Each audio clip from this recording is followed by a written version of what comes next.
Welcome to another episode of Growth Hacker TV. I'm Bronson Taylor, and today I have Chris Brisson with us. Chris, thanks for coming on the program.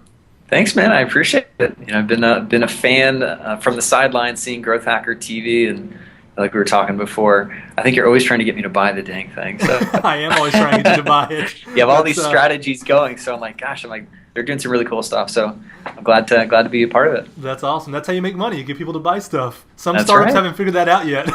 Yeah, it's all about marketing, man. You got to figure. Anyhow, we can hop into it. So yeah, absolutely. Let's go. Well, you know a lot about marketing, but we'll get to that.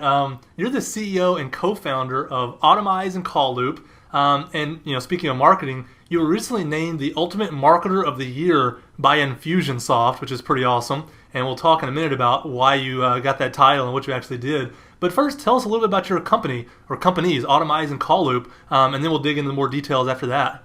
Yeah, absolutely. The Infusionsoft thing actually won for the online sales category. So I wish I won like the ultimate marketer, but strictly for online sales, I won the ultimate marketer. Which that's what we do, so that's okay. Right? Yeah, we do online sales, right? So Yeah. so we figured that stuff out. But yeah, Call Loop is basically it's like MailChimp for text messaging and voice messaging. So if you think of MailChimp does email, well, we do kind of the mobile side, right? Text, voice, and that type of stuff. So yeah, and then Automize is really kind of like a 37 signals approach. We wanted to kind of create this umbrella company for marketing automation software for small businesses. So we created Auto Teleseminar, which essentially automates like conference calls. So we look at things as like traffic and conversion. Mm-hmm. And what are your conversion tools?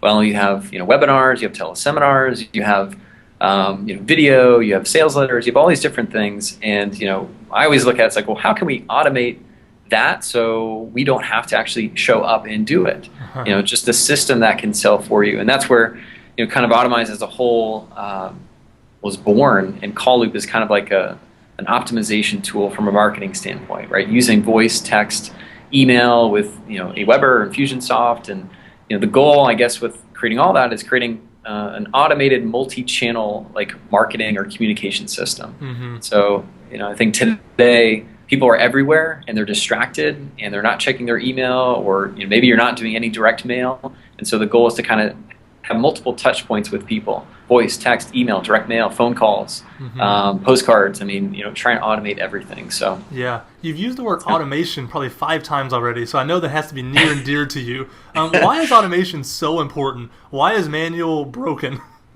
yeah, I think today anyone can start a company, and the hardest part is to find other people that you can hire and pay money for to do the work. And people aren't cheap, especially good people. And so as a solo business owner, I was a solo business owner. We have 5 people now, but starting out, you're doing everything. You're doing all these things. You're trying to figure all this stuff out, and so you can only do so much. And the goal is to kind of create your prototype or create your product, and then figure out like ways to optimize that, or create systems. Mm-hmm. Whether you come up with a manual process, systemize that process, automate it, and then you can then optimize that. Mm-hmm. And kind of automize, I guess, where that mantra came from, or it's systemize, automate, and then optimize. And it's this process. And so essentially where I think automation comes from is you have to have automated tools that can replace you. And if you're not automating things, then you're not doing it. You're not doing it well enough, and things are dropping and falling, and you're not reaching people or communicating, or Mm-hmm. it's all about having that multi-touch, and you can look like $1 million company just by automating stuff. Yeah. And so I think it's such a huge thing to add into your business, or professional. If you're a doctor or anything, it's all about automating just certain systems in your business. So Yeah. kind of broad, but No, that's great. Humans Yeah. are really good at being humans, but Yeah. we're really bad at being machines. Yep. It's hard to keep all the plates in the air, all the balls rolling, all the things going on, and something's going to slip through the cracks. You can't keep up with every channel. You just can't do it all. But systems, they work while you're sleeping. They work while you're distracted. They work while you're on vacation. They just keep working because they're not humans. And so hiring employees is expensive. Systems is the way to go, and I totally agree with that. Now, you put together a slide deck that kind of walks through some of these systems, some of these automated procedures that you have in place. But first, let's talk about Infusionsoft. Because that's kind of the platform you use to do these things at a really high level. For the ones that don't know, what is Infusionsoft? Yeah, so Infusion is your all-in-one platform to run your business. So just to give you an example, before, we still use these companies, but we were using Aweber for email. We were using Has Offers for our affiliate program. We were using One Shopping Cart for our payment processing. We were using all these just fragmented systems that did not talk to each other. And so it's like, we use Braintree for our transactions. Great, they're in there, but they don't tell us anything. Who this customer is, what emails did we send to them? And so it's kind of like, wow, we're running this business, but we know nothing about these people. And how do you tag an affiliate with this person and that? It's just, so it came to a point, and we kind of prototyped Call Loop using all these fragmented systems just to get something going. And then we made the decision, I guess 2 years ago, to invest in putting it on one platform so we can manage the business effectively and scale it. Because a lot of these systems you just can't scale, and you're missing so many. People are falling through the cracks in so many different ways. And so Infusion is basically, we run our entire business off of Infusion. We do email marketing with them. We have automated funnels and automated campaigns through Infusion. We do our affiliate marketing through them. We automate our text messaging, our voice messaging, our direct mail, customer service, our payments, everything through Infusionsoft. Wow. So rather than teaching our team how to use Has Offers and then creating videos and teaching them how to use it, then creating how to use Aweber and how to use this and how to use that, it's just, here's Infusionsoft, it's one system, and you can manage everything, your entire business off of it. Yeah. So, is it fair to kind of compare it to like a HubSpot style company where HubSpot brings together all the inbound tools into one place? Infusion's kind of bringing together a lot of other tools into one place that are super helpful for companies? Yeah, I mean, HubSpot focuses on the beginning part of a client. The inbound, the top of the funnel. Right, the inbound. And that's great. But what about transactions and payments and, the back end of it, right? Yeah. Where do they go? And so I think HubSpot does a great job on the inbound side, but where's the back end? Yeah, and that's why I asked. I wanted to see the difference and kind of how you see it to make it clear to our audience, like what these companies actually do and what their difference are. Now, in the slide deck here, you say that you wanted to be like 6 different companies. You said you wanted to be like Amazon, you wanted to be like Apple, you want to be like Zappos, Zynga, Dropbox, and GoDaddy. Yeah, me too. So let's get into the details of how you actually implemented things to imitate some of these companies. The first one on the slide deck here is you say you want to be like Dropbox. What did Dropbox do, and how did you imitate them? Yeah, so I remember, because I read a lot of TechCrunch, being in the marketing world or internet marketing world, I think taking a different approach and looking at the successful companies and growth hackers, how are they growing these businesses starting at 23 and competing with these giants? And so, you have to analyze that and look at that. And so what really caught my eye was when Dropbox first launched.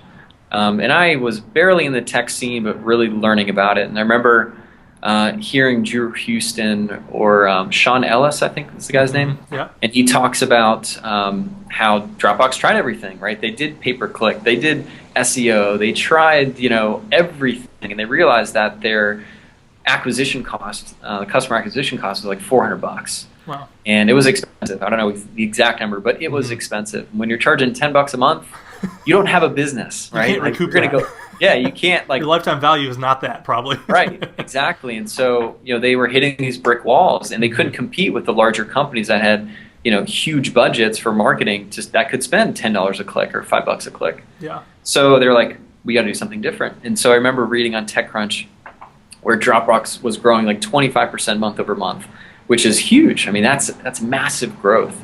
And, they can relate it to one thing, and that's their Refer a Friend program. And so I was like, gosh, maybe 2 years ago, we tried to create a little system like that. And we called it our Dropbox referral system, and where we could turn each user into a viral channel, into a traffic channel. And so, we had to develop that and spend money on development, and we never actually got the code working. And so it was like, gosh, I want to add that to Call Loop. How can we do it? And so, again, when we were using all these systems, we had to develop it and spend money and time and resources and person to build it out, and we just didn't have it. And so looking at Infusionsoft, it allowed us to literally within hours create a campaign to where we can turn each user into a viral traffic driver. So everyone gets their own unique link. Once they drive a sign up, we can then tag them. Once they activate their account, then we can issue credits to them, right? And there's a little coding on the back end specific to our platform, but taking that same approach. And we look at like Hipster. I remember Hipster launched and they got 10,000 signups in like the second day, and I was like, oh my god, like, that's so easy, but people just don't apply it, especially in the marketing world. Some people don't really see that or do that or apply it, and so it was just a matter of like we wanted to duplicate that and duplicate the success, because if they could do it, so could we. So So let me ask you about the success of it. How has it actually worked out? Has it worked? I mean, are people referring friends, getting credits? Is it overall a net positive thing? Yeah, we've gone through some iterations of it. So initially, when we kind of like launched it out there, if you will, it was a part of our sign up process. So you'd sign up, and then we'd ask, hey, share it with a friend. And so they'd get their own unique link and then share it. But after testing that, we found that, they didn't want to share it because they don't even know what the product looks like. They just signed up. Right, they just signed up. So we took it out of that process, and now we've we're testing kind of different iterations of it. We've been testing a lot of stuff. And so we've been seeing, and it all depends on like the warmness of the traffic, right, and the influence of the user. And so we've been seeing, I wish I had some hardcore numbers for you, but we've been seeing the majority of the traffic come from Facebook. Twitter, we don't get a lot of clicks, we don't get a lot of necessary traffic from it, but it's a great source. LinkedIn, we're just about to introduce that as another kind of channel for people to easily post out. But it's been, I wish I had like a hardcore number for you. That's all right. But we've definitely seen an increase in traffic and then conversions from it. So yeah, that's good. That's awesome. And it only takes a little bit of time to implement it. Any increase is an increase. And so you keep doing these things, and then they all add up together to something really meaningful. The second company you mentioned you wanted to be like was GoDaddy. What does GoDaddy do with their shopping carts that you really wanted to imitate there? Yeah, not like elephant killing or anything like that. Yeah, exactly. Yeah. Don't imitate them in every or like possible destroying way. the internet, things like that. We don't want to do that. Exactly. So GoDaddy, like we all know, they have like a wicked upsell process, right? Yes. And like Vistaprint, like I ordered labels the other day. I'm like, man, they just drive you through this this sick funnel to like get upsells and one-click things. So like we got to figure out that too, without being annoying. So anyhow, like I've been a GoDaddy user forever. All my domain names are over there. And what's interesting is I'll come up with an idea and go, oh, I need that domain name, and I'll put in the cart and I won't buy it. But I'll get an email from GoDaddy, hey, add this to your order, get 30% off now. You have 24 hours to get it, and I get coupons from them all the time. I've never bought a domain name from them, at full retail price, unless they auto-renew, right? Unless they auto-renew me. I'm like, hey, can I get that? Yeah. So anyhow, I got like a cart abandonment, and they just did it so well, and I was like, gosh, we need to do that. And I remember doing some research, and I love the blog Excel Conversion, I think, or Conversion Excel. Yep. And he has a really good blog post on cart abandonment and stats and that type of stuff. And so I was like, well, that's a system we need to optimize for. But more importantly is, and we're testing this as well, is should we send them to a 2-step checkout or should we send them to a 1-step checkout? And there's pros and cons to both. So on your pricing page, in fact, if you go to Call Loop now, you may get a split test. But on one example, we send them to a 1-page checkout. So you can sign up for your trial. It's a 1-page checkout. The problem with the 1-page checkout is we don't collect your information. So you go to the page and you fill it out a little bit and then you bounce. Well, I can't create a campaign that follows up with you to reactivate you. I can't create a GoDaddy campaign. Maybe we can, maybe if you don't submit it, we can capture it and do like an off-page submit or something like that. Since they're not hitting next to go to the next page, the data is not being stored in the database for you to follow up. Exactly. Yeah. So, and maybe we could create something like that. I've seen it done. But if you don't buy, we don't know who you are. Okay. And so, but there's pros to it. It's easier, it's faster, it's more seamless, and on the other side, a 2-step checkout, which is step 1, which is we collect your first name, last name, email, and we basically call that create your account. And so you can create your account, you put your password, right? So you've kind of You have a little mini success. Yeah. Well, now what we do is you go right into Infusionsoft, and we put you into a cart abandonment campaign. So 20 minutes goes by. If you have not followed on step 2, which is basically billing information, card, that type of stuff, we create an opportunity, which is basically we give it to our sales guy, and he can then give you a call. Hey, I noticed you went through the cart, but you didn't follow through. Do you have any questions, or how can I help you? And we also send him an email, which is a very personal email. Hey, it's Chris. I noticed you went through, but had some problems, blah, blah, blah. And we send them an email. And then if they don't follow through with that, we just continue this campaign, and we then give them a coupon. Hey, 24 hours left, right? You're $10 off or whatever it is, right? And so we've been able to recoup those customers. And the last time I checked, or on that sheet that you have, we are able to get 73% of people to follow through with the order, right, on the 2-step checkout. Yeah. Plus, it gives us a greater opportunity to call them on the phone, because now we have that contact data. And so what we're finding, we're doing the split test now with the 1-step checkout, is the 2-step works. It works better in some cases. In other cases, if you just need to get the order now, it's best not to put them into a 2-step. So it really comes down to split testing your process, and that's what we found for Call Loop. Yeah, and you have this great slide about cart abandonment in your slide deck here, and it says that 67% of shopping carts are abandoned right before the transaction is completed. That's a scary number, and you actually call this slide the scary truth. I mean, 67%. So when you start alleviating, that pain, that's a big deal. And then you have this thing, it's called the 7 elements that impact the visitor during the checkout process. And I just want to read through these because it's really good, these 7 things that impact them. 1 is fears, uncertainty, and doubts. So if they have fears, uncertainty, and doubts, they're going to be more likely to abandon. Incentives. Are you incentivizing them to keep going? What are the incentives in play? Trust indicators. Do you have the money back guarantee? Do you have the Visa card logos? Yeah. Do they trust you, period, because they know you? Social proof, who else is using you, that kind of stuff. Visitor persona, who are they? And do they fit the personas? The buying stage they're at, depending on where they're at, will depend on how much they abandon. Complexity of purchase. Obviously, if it's a very complex purchase, it might take a little longer, might return a few more times. And then engagement's the last one. So I just wanted to read those because it's good to keep those in mind. What's going through people's minds, maybe even at a subconscious level, when they approach a cart. It's not an easy decision. There's a little bit of tension there, which is why 67% are abandoned. So if you can alleviate those tensions, get them back in the loop, talk to them on the phone, email them, whatever, that's a really big deal. So. That's great. And just real quick on that, I mean, in our checkout pages, we have our Geo Trust logo for our SSL certificate. We have a Better Business Bureau, which we paid $500 or $400 just to get that, because people believe in that, and they feel more, they trust it, right?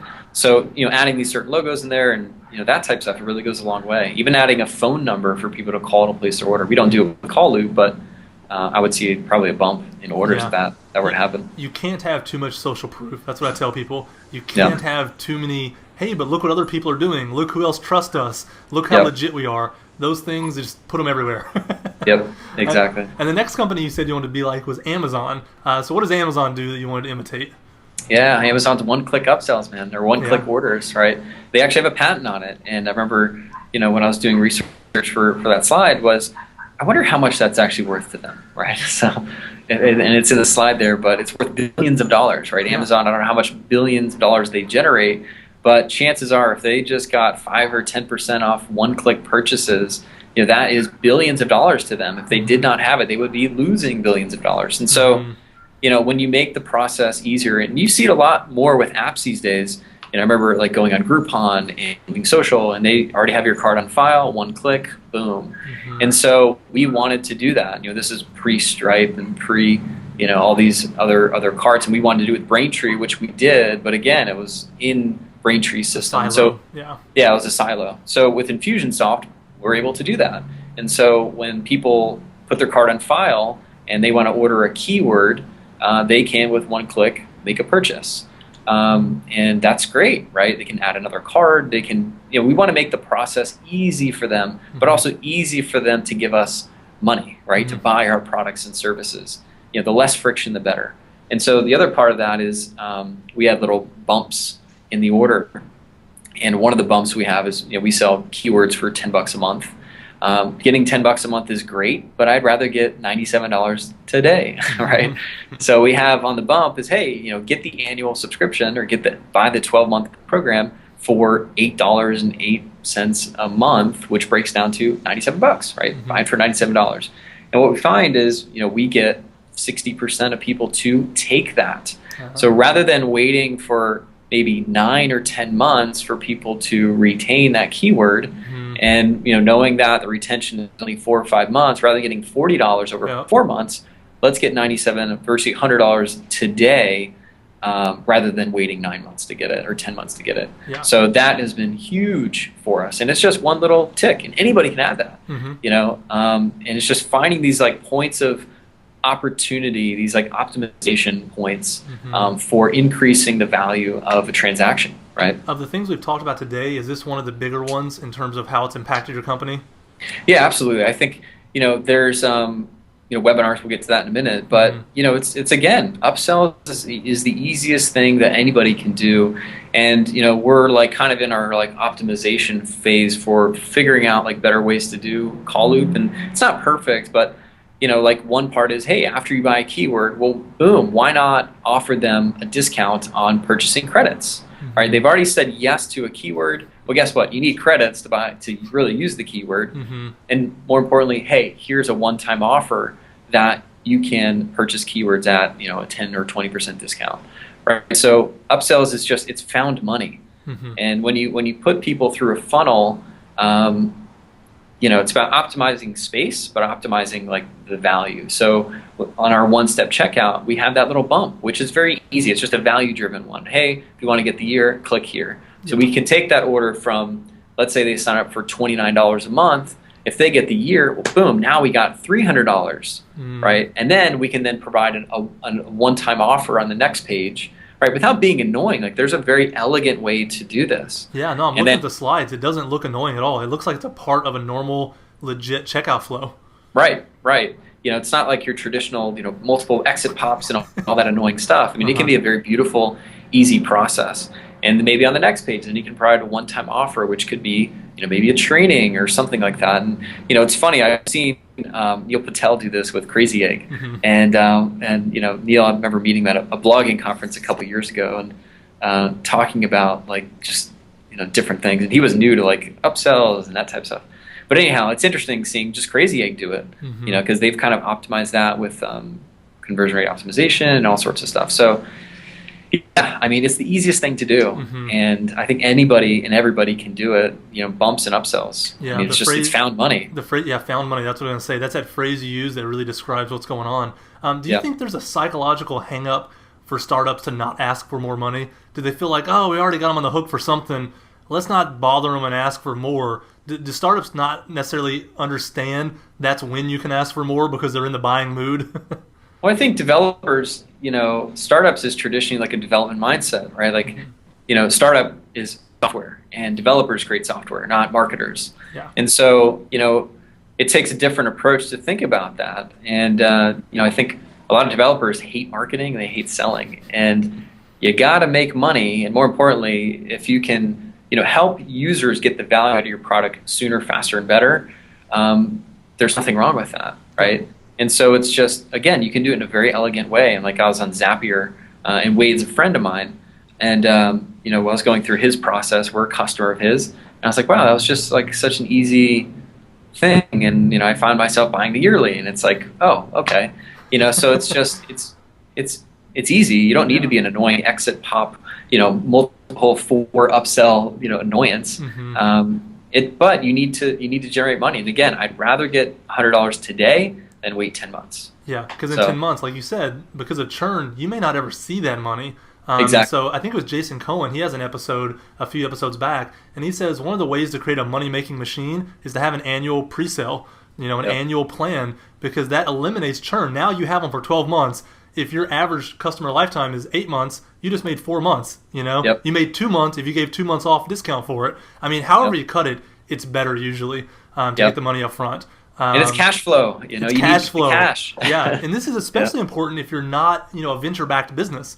Because if you're bootstrapped, cash flow is huge. So if you can get some, yearly pre-sales, now you have money to play with, and it really helps you because when you have money in the bank to work with, you can serve your customers better. I've been a part of startups where the money wasn't there, and it actually made the customers suffer because I didn't charge them enough. It made the customers not really get the support they needed, the features they needed, fill in the blank. When you make money, it actually makes the whole ecosystem just have more, less friction. So it's a good thing for the customers, even if developers don't realize it. Yeah, I think in every business, the biggest problem is cash. Yeah, it's the only reason cash. You go out of business. Yeah, it's the only reason. Yep. Yeah, you need money to pay people. Yeah. And these are ways to install that cash. And we've been bootstrapped. We raised a small amount of money, but we didn't go and raise $1 million. And we didn't go the traditional Silicon Valley route because I've always built bootstrap businesses, and I've been kind of hesitant to do it. But like now, it's like, okay, let's fuel the fire. We've built the business. We figured it out, and now let's grow it. So yeah, that's a great mindset. The next company you said you wanted to be like, again, like all of us, is Apple. So what does Apple do that you really wanted to imitate? Yeah, so Apple does in-app purchases. Very simple is, there's on that slide there, but they are the largest credit card holder in the world. They have the most amount of credit cards of any company in the entire world. More than Amazon, huh? More than Amazon, wow. Yeah. I mean, because think about it, 99 cents, 99 cents, 99 cents. That's true. When you go buy an app, they're never asking you, input your credit card. I mean, how much friction would that be? You can't even get a free download without a credit card on file, which is part of their genius. Yep.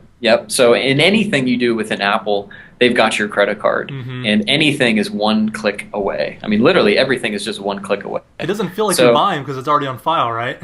Yeah, absolutely. And you can't even change or choose what card you want, right? So they've just made it very frictionless in that ecosystem. And so it was like, gosh, I used to have an iPhone, but I buy Apple products. I've got all Apple products. And whenever you want to buy anything on the iPad, you just with one click. And so I was like, gosh. And then I did the research and found, wow, obviously they're a pretty successful company, and they have 200 billion or 200 million credit cards on file. Well, let's do the same thing, because once we get it, well, we don't need to ask them again. We can just with one click. And so within the app, we have new products that we're launching. You can buy phone numbers, and you can do all these sort of things. And so everything comes with a cost. And if we already have your card on file, oh, do you want a new phone number? Click. Oh, would you like to buy a keyword? Click. Oh, would you like to buy 30? Oh, you're trying to send a message, but you don't have enough credits. Should we add 600 credits to your account? Yes. Click, right? And so you make it so easy for people to do business with you. More importantly, they want that, right? Like they want it to be easy. And people complain when auto charge doesn't work. And it's like, dude, every time I got to go in and buy credits, I just want to set it up and automate it. It just makes their lives easier and is yours as well. Yeah. So, as I hear you talk, it just seems like, when you start a company, the funnel's simple. You got people at the top of the funnel coming in, you try to convert them, get their credit card, and then you try to keep them happy and keep them around. What you've done is it's still that funnel, but you've really thought about it with more depth.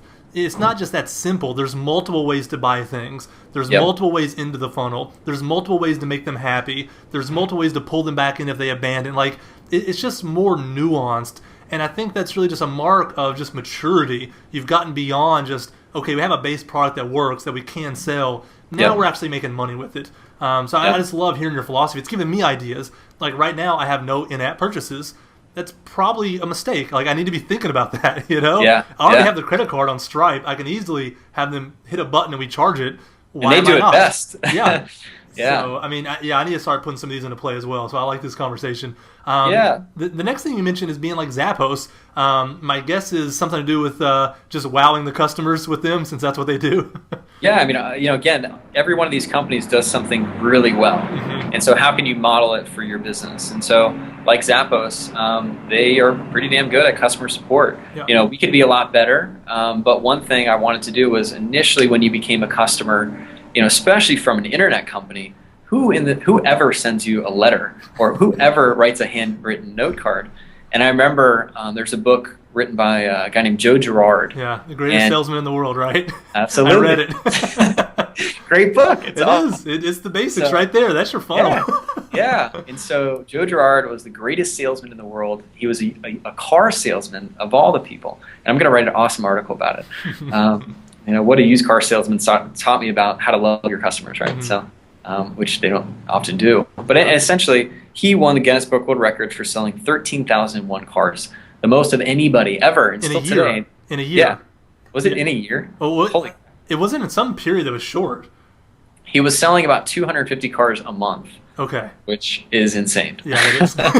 Right. Some people can sell $250, whatever. Yeah, but anyhow, exactly. So I remember reading his book, and this is when I was first learning about marketing. And I'm reading his book, and he wrote it in like the 70s or 80s. It's old, but it's good.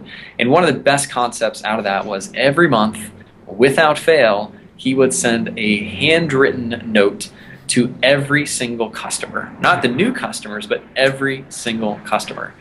And he built a relationship with these people. Christmas time came around, you got a card from Joe Girard. Halloween came around, you got a card. Like every month, without fail. It's kind of like a limited edition kind of thing. And so I was like, awesome. And then Wufoo, they did this, and I was like, I remember a couple of years ago hearing about that. Like, these guys are awesome. So Kevin Hale, I remember seeing blog posts about how, oh my gosh, the lost art of handwritten thank you note. And they had blog posts and Facebooks and tweets and all these people talking about this like old, basic, simple strategy. And I'm like, all right, we got to do that. And so I started doing it myself, handwriting the cards and this and that. It's not the best use of my time. So what I did was automate it, right? And that's what you do. That means outsource, right? Automate is outsourcing. And so I found somebody else to do it. Somebody local here in my town. I live in Boynton Beach, Delray Beach, Florida. And I put a Craigslist ad out there and said, hey, I'm looking for somebody to handwrite thank you cards to customers. We send about 10 to 30 a week, blah, blah, blah. We need your help. And for 25 cents, 30 cents a card, she handwrites them, hand addresses the envelope. Because if you do it printed outside, there's what Gary Halbert calls your A-B pile. Yeah. You sort your mail over the garbage can. Junk mail goes over here. Your personal mail goes over here. You throw it away. You've done your copywriting homework too, haven't you? Come on, man. That's great. So it's like, how do you get through the front door, right? Handwritten thank you cards. No one does this, especially an internet company. And when they are, they're praised like Wufoo. And so I found a woman that does it. We give her everything. I give her the note cards. I give her the stamps. I give her the return labels, and I give her an Excel sheet once a week in a batch that she sends out. And what I do is I salt the list. And what that means is, I want to make sure she's sending them out. And so every batch, I'll put in a friend's address. So I know if he gets the letter, chances are that everybody else will get the letter too. Yeah. So rather than, I'm very trusting, but at the same time, I want to make sure that every card is going out. Sure. And so for right now, we're sending out to new customers. But my idea, and we're going to do this because I think it's really cool, but think of creating limited edition, right? So 1 of 12. So I remember Gary Bencivenga, copyright, I don't know if you know who he is, but he talks about the Franklin Mint and how they create these coin collections. And so the way to sell subscriptions is they'll sell you the box of the coins with all these sunken holes of where the coins go. Empty. No one wants to hang an empty coin thing on their wall. They want to fill it all up. Collect them all. Yeah. And so my idea is like, oh, cool. Well, let's kind of create this like community, create this like cool relationship, but also create like limited edition. So starting in January, we're going to be sending 1 of 12, right? And in order to collect them all, you got to be a customer. You can't churn. Right. So, but it's kind of fun. It's kind of cool. And it's just a way to kind of like, get past like the internet and bring like engagement to your customers. So yeah, that's awesome to hear. I love that. Yeah. And I love that you took something that was offline and you still automated it. You found a way to be efficient. You didn't feel the need to write letters by yourself. You found a way to just make it efficient. And if you get enough of these systems, enough of these automated things like we talked about going, again, they're working for you when you're not working. So that's just a great mindset to have. Now the next company here is Zynga, adding some game mechanics to what you do. So talk to me about Zynga a little bit. God, I've got all these like horrible companies now in this thing, right? Yeah, right. Zynga's fallen, GoDaddy, all this stuff. Hey, you know what though? They had enough success that their failure is noticeable. They did something right at some point. hey, that's the thing is they're known for something. And, Mm-hmm. Zynga with online games is they are like mad scientists with figuring out like gamification, Mm-hmm. right? How do you gamify your app? How do you onboard people? And, I think who does it best is desk.com. When you sign up for desk.com, they say, hey, here's all these 10 things you got to do. And there's actually a scientific model behind this. It's called the Zeigarnik effect. Mm-hmm. And essentially it's all about open loops and closed loops, right? And so again, it's this sunken coin thing. It's like, oh my God, I want to fill this whole box so it's complete. Mm-hmm. And so with desk.com, you sign up and you see these 5 things that you got to do. You just feel the urge to complete it, right? Mm-hmm. All right, let me get my Twitter account. Let me log in this. Let me get my 5 points. And so you just walk people through, and you're kind of like, you're this like marketing sleuth or like this persuasive sleuth, right? And you're getting people to walk down the path of getting the value out of your product. Mm-hmm. And so what we do is, we send people to an onboarding thing where it's, hey, tweet about us, get 25 free credits. Facebook like us, get 25 free credits. And we can automate all this on the back end of Infusionsoft. Mm-hmm. If we wanted to do it before, it would take some development, that type of stuff. And then, hey, post it on LinkedIn, get 25 messages. But the interesting thing is the first one is, hey, create a password. Good job, you did it, right? Like everybody creates a password. Get some momentum. Right, get some momentum. And there's a cigar bar here where a lot of marketers here hang out. And this guy Joe, he ran the cigar bar, and he gave you little like stamp cards, and it'd be blank, like you wouldn't have any clips, and it's like, oh man, I don't want just one. So what he would do is, you buy the cigar, and he'd be like, hey, you know what? It would be buy 10 cigars, get one free. Mm-hmm. So he'd like click, click, click, he'd give you 5. Mm-hmm. So like, oh shit, all I gotta do is buy 5 things. Like, this is get awesome. You going, Thanks get so you in the much. right direction. Right. So rather than being like starting at 1, he kind of like hooks you up Mm-hmm. and creates that momentum. And so that's the same thing with like, hey, create your password. Duh, you did it, Mm-hmm. and you got free credits, right? Yeah. Right. And so you kind of create this momentum of they've already been successful and they've already said yes to one thing. How can you get them to say yes to the next thing? So, You know what I like about all these things that we've talked about here is that sometimes we feel like we need to be 100% original. That if it's not original, it doesn't matter. But you were able to say, you know what? I see what Amazon's doing. I see what Apple's doing. I see what Zappos and Zynga and Dropbox and GoDaddy. I see what they're doing, and it's working. So I'm not going to get caught up with the "it's not made here" syndrome. I'm just going to take what they've already figured out with millions of research dollars, apply it to my little business, and watch it grow. And that's the thing, is so much of marketing, just, rip something off that's working and do it with all your heart, and you'll see dividends a lot of time, right? Yeah, well, you mentioned it earlier, but like it's the way I view like a business, and it's going to get so much easier because of like these platforms, Mm-hmm. but everything is going to be module based. Like campaigns, like boom, like plug and play. All right, you want that? Boom. You want this? Boom. And so the playing field of like being good at everything, the guy next year can easily start a business, pop, have a way better system than you because technology's caught up, and now you can just plug in these modules. Absolutely. And that's the future of business, is plugging in these modules, plugging in these systems. Yeah. And then optimizing them to get the most amount of juice out of that system. Yeah. Well, don't you actually have another product that you actually help people with campaigns? Killercampaign.com. Tell me about that a little bit.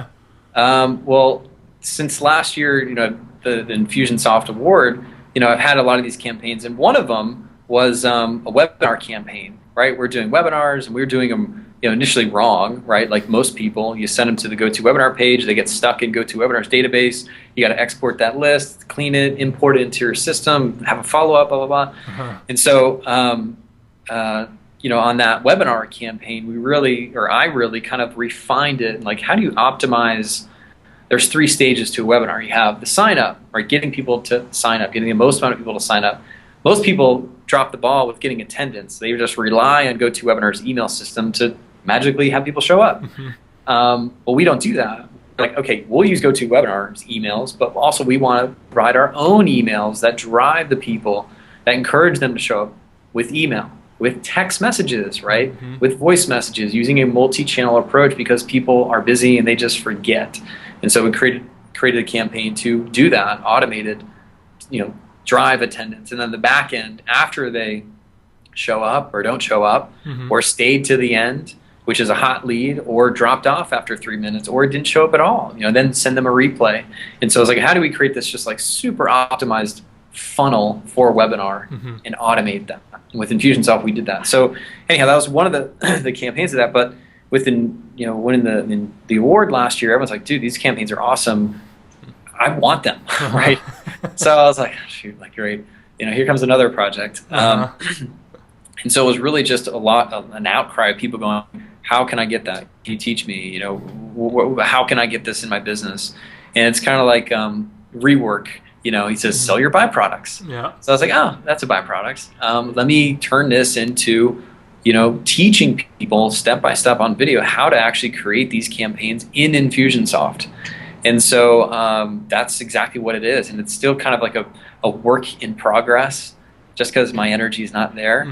We just had a baby, and call loop is the main thing, and all this stuff going on. So it's just that. I mean, it's basically, it came from everybody saying, I want it. Can you teach me? And I was just like, all right, let me spend some time and create these videos, but create it in a way to where it's easily duplicatable. The cool thing with it is with Infusionsoft, you can one-click duplicate a campaign.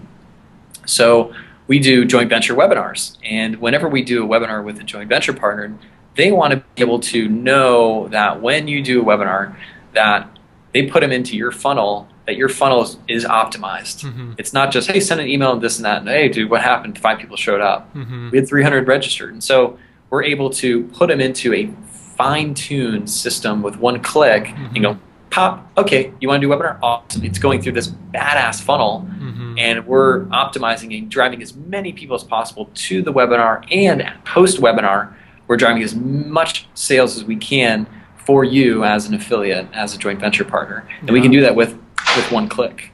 And so it's been awesome for us to know that the systems that we create, we can automate them, we can optimize them, and we can simply duplicate them through our business. And we create it once, and it's done. Now, right now, you're at the one-click kind of mode.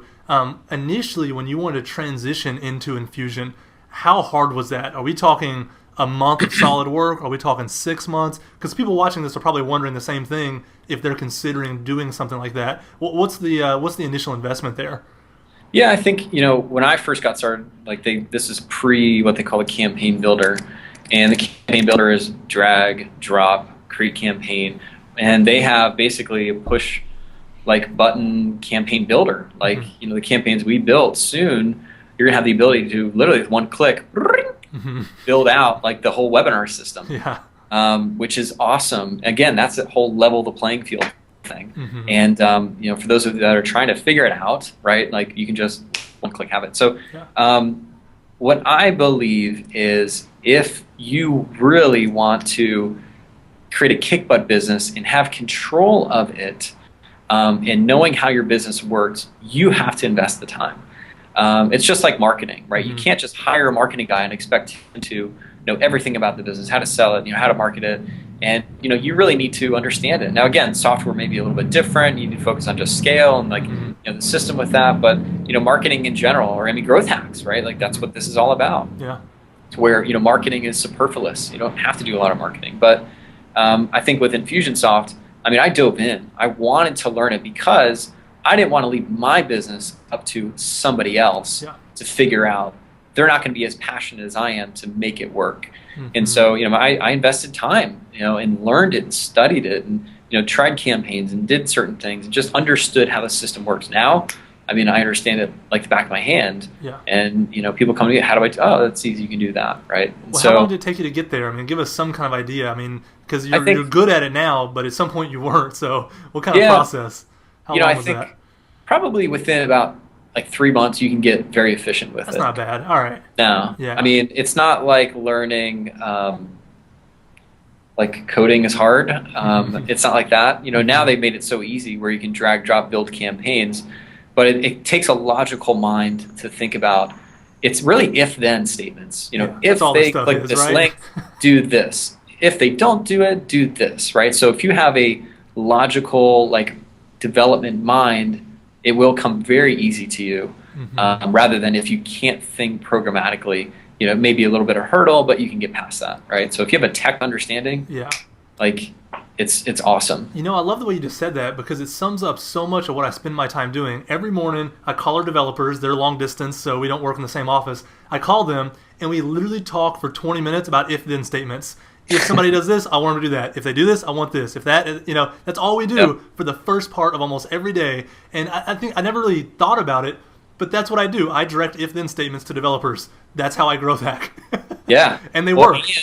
And that's marketing in general, right? Like, we were talking about, when somebody buys a $10 keyword, well, that means they didn't buy the year. Yeah. So if they buy $10, trigger postcard, right? Yep. Which has an upsell, right?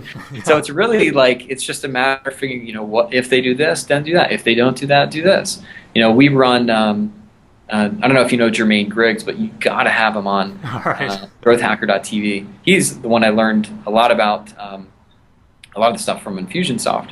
But he does what we call RFM score, recency, frequency, monetary. Mm-hmm. Recency, the people that purchase the most recent are the best customers.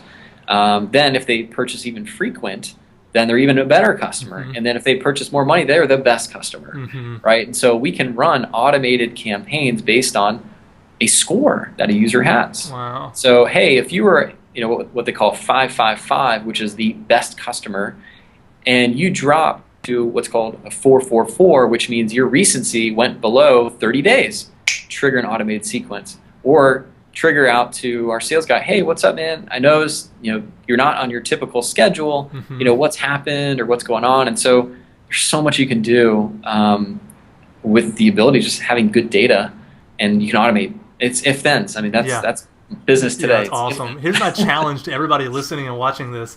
Think about your business, take one whole day and do nothing but get out a notepad on your computer and write if-then statements. And that will open up a whole new way of thinking. If you force yourself to think that way, then you'll find some platform, whether it's Infusion or in-house or piecing it together. But if you can come up with the if-then statements, find a way to make it happen, and your business good things will happen. Yeah, absolutely. When I think about optimizing funnels or juicing a campaign, it just comes down to that. Mm-hmm. You didn't buy $10, boom, trigger direct mail. Yeah. If you didn't do that, then 2 weeks later, send you a card, right? Yeah. So it's just these points of opportunity. And I would encourage software companies to do more offline. Send letters. You can automate that. Get a direct mail house, and you can automate your fulfillment.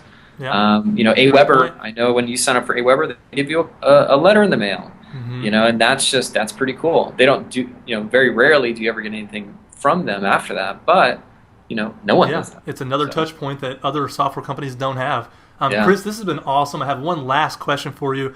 I asked this question to all our guests. You can take it any direction you want, but what's the best advice you have for any startup that's trying to grow?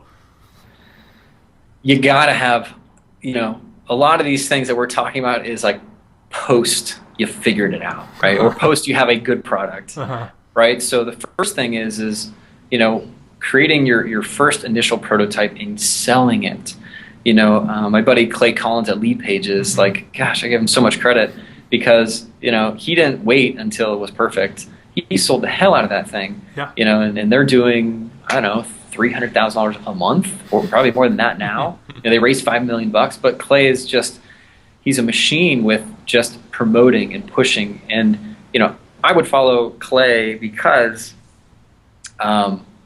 he's a great marketer when it comes to marketing software. Mm-hmm. I think what a lot of businesses do, and we're guilty of it, is we don't promote our features or our product or provide case studies enough. Mm-hmm. And, you can provide great content on how your product can work better for the user, and creating a constant, momentum of new things being launched. Your customers and your users see that and they go, wow, these guys are going somewhere. Like, I want to be behind that. This thing is awesome. They listen, they're iterating, they're quick. New features are coming out. Like, this is awesome. We're very guilty of it. But 2014 is a new year. Right? That's right. It's a new year. It's going to be awesome. Chris, thank you so much for coming on Growth Hacker TV. This was awesome. Cool. Thanks, man. Thanks, everyone. Ciao.